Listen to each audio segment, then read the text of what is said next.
জমানার বুজুর্গ ওলামা হজরতগণ, আইম্মায়ে মুজতাহিদিনগণ, মুহাদ্দিসিনগণ, ওনারাও নিজেদের জরুরি কাজ ফেলে দিয়ে নেককারদের মজলিসে সময় কাটাইতেন। কারণ এটার ফায়দাটা আলাদা। সোহবতের মাধ্যমে বান্দার মর্যাদা বাড়ে। মুসলিম শরীফের দ্বিতীয় খণ্ডের শেষ ভাগে হযরত ওয়াইসুল কারনী রহমাতুল্লাহি আলাইহির ঘটনা বর্ণিত আছে। এর ভেতরে ইমাম মুসলিম এনেছেন যে সোহবতের দাম যদি বুঝে ফেলাইতো ওয়াইসুল কারনী, তাহলে মায়ের খেদমতে কাউকে কিছু সময়ের জন্য দিয়া হইল নবীরে যায় এক নজর দেখে আসতো। যদি রসুল দেখে আসতো খালি, তাহলে ফজিলত বেড়ে যেত। আব্দুল্লাহ ইবনুল মুবারক রহমাতুল্লাহ আলাইহিকে জিজ্ঞাসা করা হয়েছিল যে ওমর ইবনে আব্দুল আজিজ এক বিশিষ্ট তাবিঈ, সাইয়্যিদুত তাবিঈনদের অন্যতম একজন, তো ওনার দাম বেশি নাকি আমিরে মুআবিয়া রাদিয়াল্লাহু আনহুর দাম বেশি? তো হযরত আব্দুল্লাহ ইবনুল মুবারক বলেছিলেন, সাহাবীর যুদ্ধরত ঘোড়ার নাক দিয়ে যে ধুলবালি প্রবেশ করছে ওইগুলো একদিকে রাখলেও ওমর ইবনে আব্দুল আজিজ সাহাবীর ঘোড়ার নাকের ধুলার সমানও হইতে পারবে না। কারণ কি? কারণ হলো সোহবতুন নবী, নবীজির সোহবত পাইছে। ওইরকমই ওয়াইসুল কারনী রহমাতুল্লাহি আলাইহি, উনি তো নবীজির যুগ পাইছেন, নবীজির যুগে কালেমা পড়ে মুসলমান হয়েছেন। বারবার নবীজিকে বলছেন, আল্লাহর নবী, আমার তো দেখতে মনে চায় আপনারে, কিন্তু আমার মা অসুস্থ, আমি কি করতে পারি? আপনার জিয়ারতে আসবো না মায়ের খেদমত করব? আল্লাহর রসুলের শরাফত, ভদ্রতা এটা।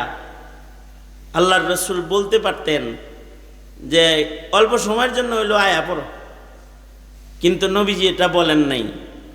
নবীজি বলছেন মায়ের খেদমত করো, তোমার আসতে হবে না, তুমি তোমার মায়ের খেদমত করো। তো মায়ের খেদমত একটা আহাম, ওনার ওয়ালেদা মুহতারামা যেহেতু অসুস্থ, মায়ের খেদমত একটা দামি জিনিস। মায়ের খেদমত কইরা ওয়াইসুল কারনী রহমাতুল্লাহি আলাইহির জবানটা মুস্তাজাবুদ দাওয়ার জবান হয়ে গেছে। নবীজি হযরত উমরের মতো সাহাবীকে বলে, ওয়াইসুল কারনীর কাছ থেকে দোয়া নিও, আমার উম্মতের জন্য দোয়া চাইও, তোমার হকে দোয়া করায়ও। তার কারণ হলো মায়ের খেদমত করে তার দাম বেড়ে গেছে। সে যদি কোনো দোয়া করে, ওই দোয়া আল্লাহ তাআলা ফেরত দিবেন না। সাহাবীকে দোয়া নিতে বলছেন ওয়াইসুল কারনীর কাছ থেকে, তাই বলে কিন্তু এটা নয় যে ওয়াইসুল কারনীর দাম সাহাবীর চাইতে বেশি হয়ে গেছে, না। এরকম হাজার ওয়াইসুল কারনী জমা করলে আদনা সে আদনা একজন সাহাবীর মূল্য হবে না যে নবীজির সোহবত উঠাইছে ইমানের সাথে। কিন্তু ওনাকে যে দোয়া নিতে বলছেন, এটা হলো ওনার বিশেষ আমলের বিশেষ নূর, যে মায়ের খেদমতের বিশেষ নূর তার ভেতরে আছে, যে তার জবান মুস্তাজাবুদ দাওয়ার জবান হয়ে গেছে। যদি কিছু বলে তো মহান আল্লাহ এটা ফেরত দেয় না, এটা কবুল করে নেয়। দুইটা শিক্ষা। একটা শিক্ষা হলো মা বাপ যাদের এখনো জীবিত আছে, তারা নিজেদের পিতামাতার খেদমত করে নিজের জবানের মূল্য আল্লাহর কাছে বাড়ায় নিতে হবে, ইনশাআল্লাহ বলেন। আর একটা শিক্ষা হলো নবী তো পাবো না, সাহাবী পাবো না, তাবিঈন তাবে তাবিঈন পাবো না, কিন্তু ওয়ারাসাতুল আম্বিয়া পাবো। কমাস কম ওয়ারাসাতুল আম্বিয়াদের হায়াতে তাদেরকে দেখে নিব, তাদের সোহবতে যাব, তাতেও নিজের মূল্য বেড়ে যাবে। এই জমিনে বহু মানুষ আছে যারা শেখুল ইসলাম আল্লামা আহমদ শফি অথবা আল্লামা আজিজুল হক অথবা মুফতি আমিনী, এই সকল আকাবির হযরত উলামায়ে কেরাম যিনারা চলে গেছেন, তাদের নাম শুনছেন, কিন্তু তাদেরকে যায় একটু আইলসামি করে দেখে নাই। যদি দেখত তাহলে তাদের সান্নিধ্য ও সোহবত তাদেরও নসিব হইত। ময়দানে মাহশারে নবীজির সান্নিধ্যের কারণে যেমন সাহাবীদের দাম হবে, সাহাবীদের সান্নিধ্যের কারণে তাবেঈনদের দাম হবে, তাবেঈনদের সোহবতের কারণে তাবেঈনদের দাম হবে, এইভাবে ওলামায়ে কেরামের সোহবতের কারণে সাধারণ মানুষের দাম হবে। এই কারণে আল্লাহর রাসূল বলেন,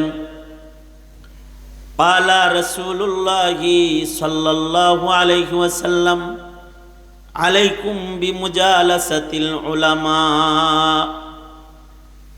তোমাদের জন্য আলেমদের মজলিসটা জরুরি, আলেমদের মজলিস তোমাদের জন্য বিধান, তোমরা আলেমদের মজলিসে যা বসবা জরুরি, বসলেও কিছু পাইবা, সোহবতের ফয়েজ যদি পাওয়া যাও তো দামি হয়ে গেল।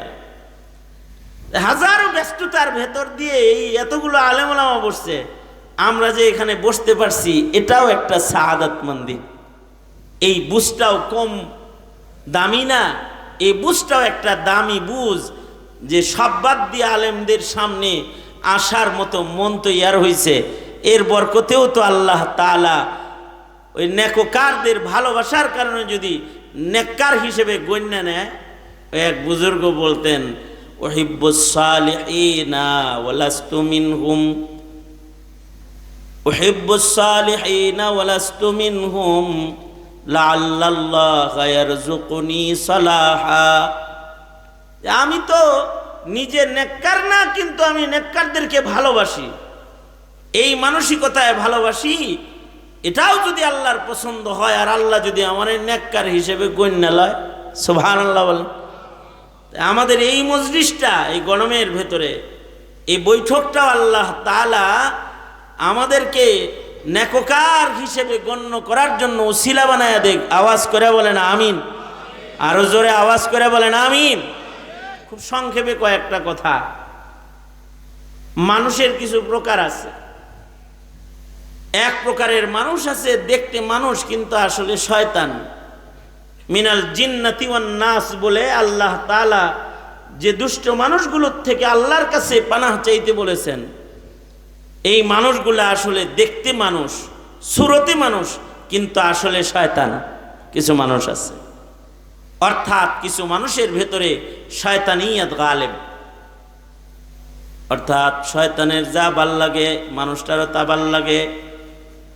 শয়তান আল্লাহর নাফরমান, মানুষটাও আল্লাহর নাফরমান। শয়তান মানুষকে দোজখে ফেলবার চায়, কিছু মানুষ আছে মানুষকে দোজখে ফেলবার চায়। শয়তান যেমন পরের ক্ষতি করে, কিছু মানুষ আছে পরের ক্ষতি কামনা করে। শয়তান যেমন আল্লাহর গোলামি করে না, কিছু মানুষ আছে তারা আল্লাহর গোলামি পছন্দ করে না।